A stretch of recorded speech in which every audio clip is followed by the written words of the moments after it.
Sunny. You know his word will always protect you.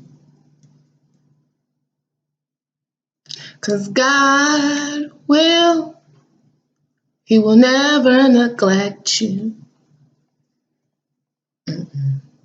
Anything try to break you away, he won't let that affect you. Mm-mm. You just gotta let God pour into you. Let him pour in. You gotta know, Sonnies. You know that God adores you. Sonnies, welcome to Beaming Light. I am Danita. Beaming stands for bold, enlightened, aware, mature, insightful, nurturing, grateful. Light stands for loving, intelligent, generous, honest, and tactful. And I think you can see like the beams. The beams are real. The angels are present. I started off with my version of Miguel Adorn. God adores you, Sonnies. And with that being said, let's get into the topic of this message. We're going to look at Titus chapter 2, verses 10 through 15. God adores you. You see I have my Prince shirt on. So I'm actually using both the Adored by Miguel and Adored by Prince.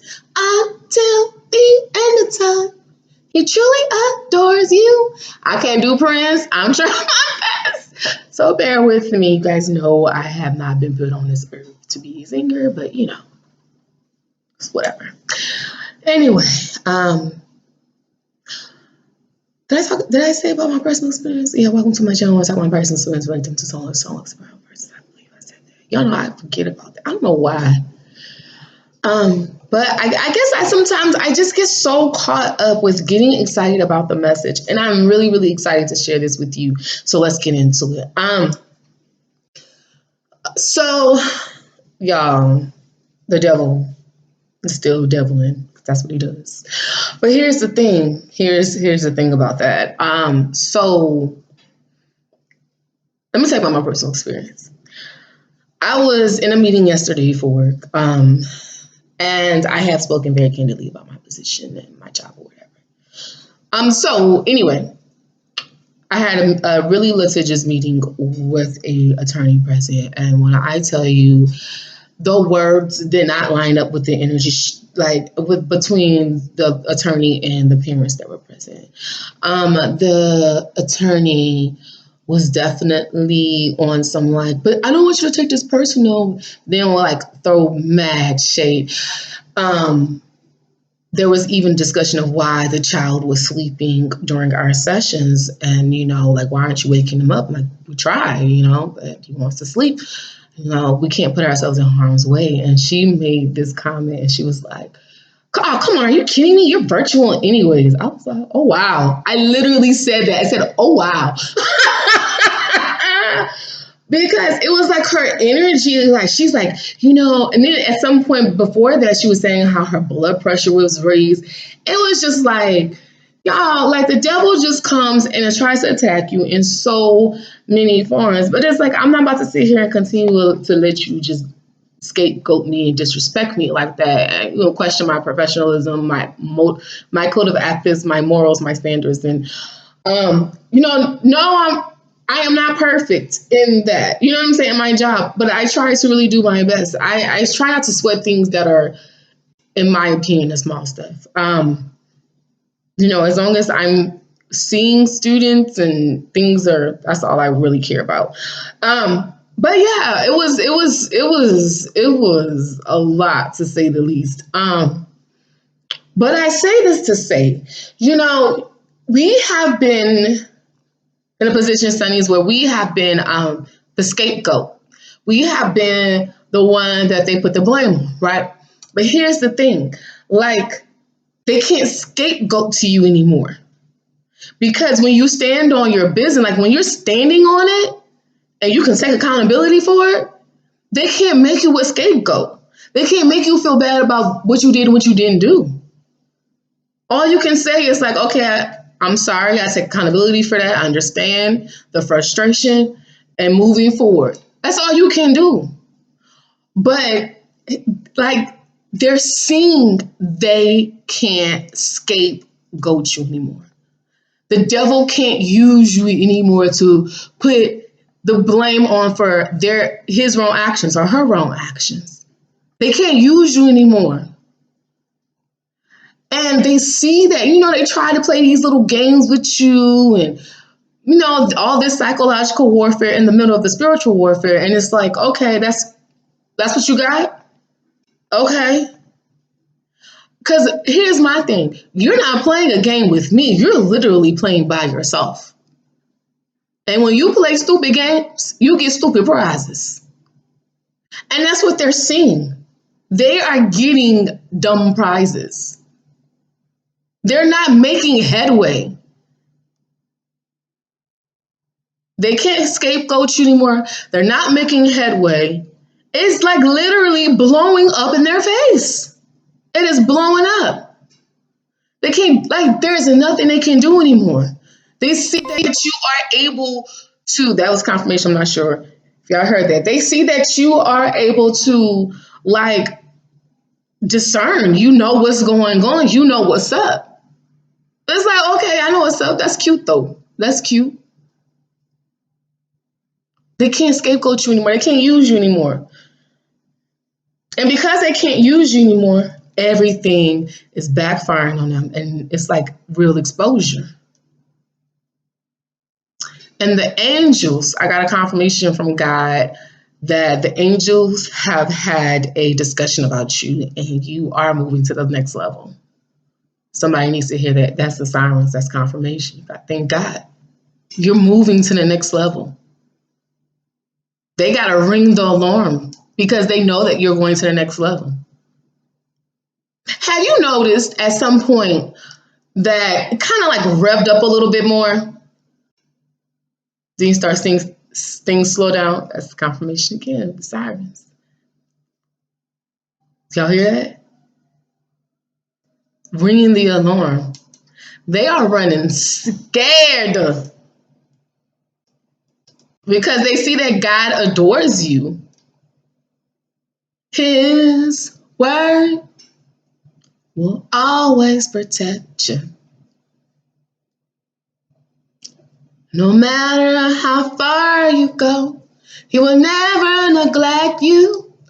God is not neglecting you. He's not leaving you. He adores you and he is promoting you. You are promoted. Receive that. It is here. Receive it. Now just be patient. Let it come in. You need to be in an open space to receive it. You need to be in an open heart, open mind to receive it. Because it's going to happen when you least expect it. Let's go into Titus chapter 2, verse 10 through 15. When I saw this, I was like, oh my gosh, I love it. Okay. Not prolonging, but shewing all good fidelity, that they may adorn the doctrine of God our Savior in all things. For the grace of God that bringeth salvation hath appeared to all men, teaching us that denying ungodliness and worldly lust, we should live soberly, righteously, and godly in the present world. Looking for that blessed hope and the glorious appearance of the great God and our Savior Jesus Christ, who gave himself for us that he might redeem us from all iniquity and purify unto himself a peculiar people, zealous of good works. I'm gonna finish. I'm gonna go back to that. These things speak and exhort and rebuke with all authority. Let no man despise thee. Go back to 14.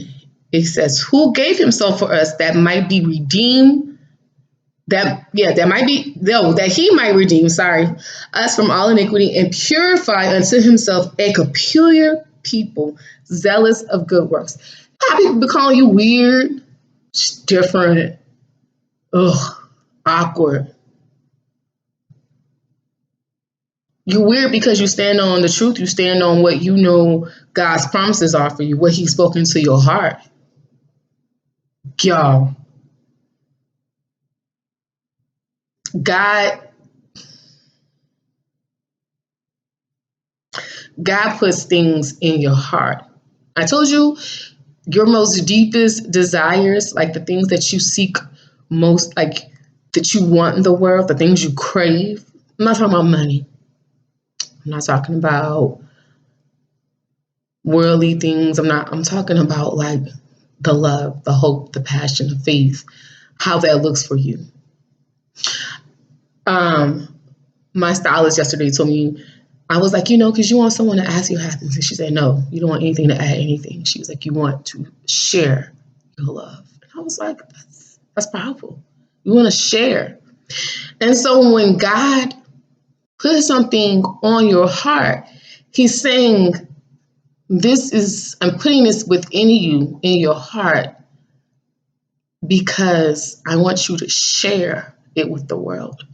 I want you to show the world what it looks like, what it's supposed to be. God will not reveal things to you until he is ready to reveal them. He's not like, and what I mean by that, like how he has hidden your heaven on earth in your heart, sometimes he doesn't reveal those things to you until it's the appropriate time. And sometimes it is like literally in the middle of a storm. You're like, what am I supposed to do with this? For real. I asked God, I was like, why are you revealing this now? Like, what am I supposed to do with this? And he's like, just hold on to it. But just know. Just hold on to it. I'm telling you, the angels are meeting. God has really exposed your enemies in this season. They're turning on each other. And what's crazy is because since they can't scapegoat you anymore, they're going to have to find a new scapegoat. Your old position has been made available, sonnies. Your old position is available. So now they got to find a new one, new scapegoat. It's funny because it's like they can only scapegoat you for so long. You know what I'm saying? Like, because if you are with it, you're going to see that they're scapegoating you. And then you're going to be like, all right, well, no. Mm-mm. But some people, they don't see that. And they allow themselves to be in that cycle of being used and abused. But you saw through it. You know you didn't deserve it. You know your value. You know your worth. You know your integrity, your truth. You have a good heart. You're genuine. You're real. You're authentic. No holds barred. Yeah, you're not perfect. No one is. Stop beating yourself over it. Acknowledge your weaknesses. How can you turn that into a positive picture?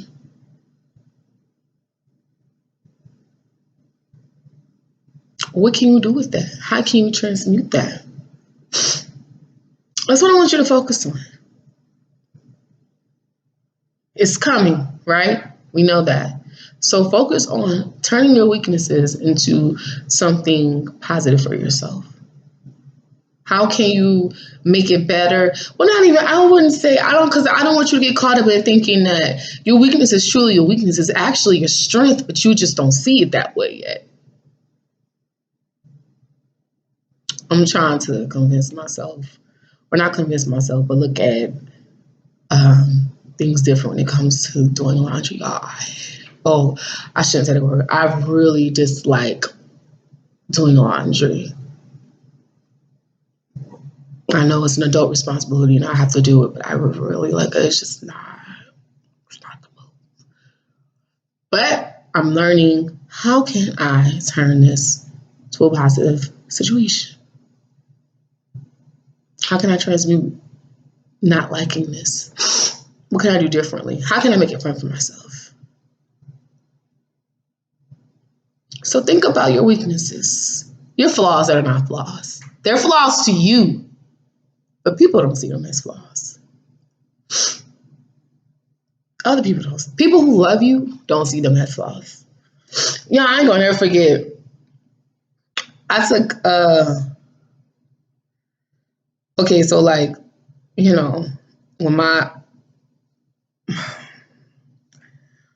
when a family member came with me to visit, we went out of town, went to Cali together. And like, it was just kind of more of like a expression of gratitude, because they were really there for me after the passing of my mom. And that was like something I did to express my gratitude. And we all went to dinner. You know what I'm saying? Like this particular aunt, the old people from the Cali.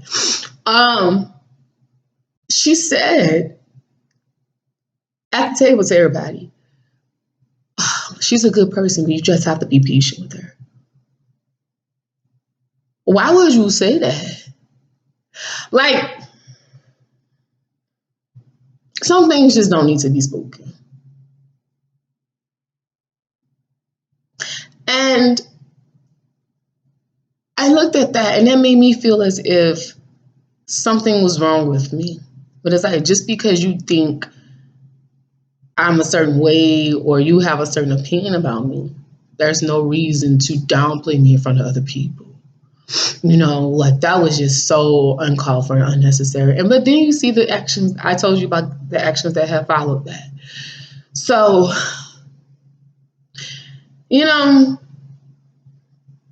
they can't do that to you anymore. They can't scapegoat you. They can't. The backfire is real. The exposure is real. And your level up is really real. Because until the end of time, God truly adores you. All right? And that's any vibes on that. Be a being liar community, spread love, light, positivity. Pay it forward the random act of kindness. I love you, Sundays. I'm grateful for you. I'm humble. If you feel the need to share this video, I would greatly appreciate it. Please spread the message.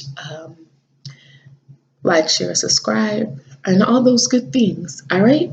I hope you have a beautiful and wonderful and blessed Friday evening. All right, Sunnies. Until next time.